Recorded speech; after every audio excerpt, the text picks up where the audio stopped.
second study that's been incredibly impactful for us as chiropractors comes out of Japan. This is a study that's appeared in Alternative Therapies in Health and Medicine by Ogura et al., and it is entitled Cerebral Metabolic Changes in Men After Chiropractic Spinal Manipulation for Neck Pain. Now, they employed positron emission tomography, or PET scan, to look at changes in regional cerebral metabolic glucose pre and post adjustment. Now, once again, this was an experimental design, so they had a control group who didn't receive an adjustment. In fact, they didn't even get a sham, they just rested. And then they had a group that got adjusted.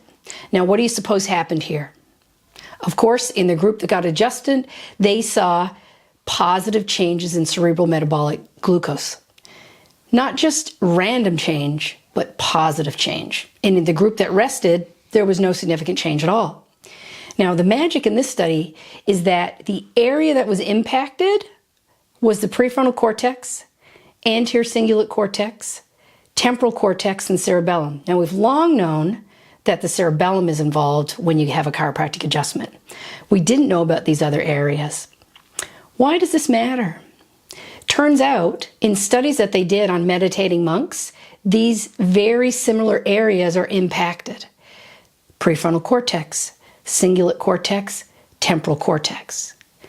What this tells us is that when you are adjusting somebody, when you adjust the spine, you change the brain, but you don't just change in random places.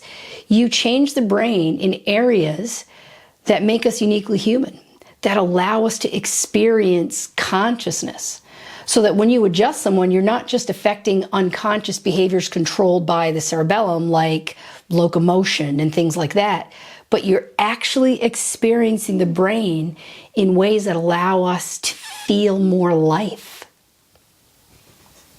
Wow.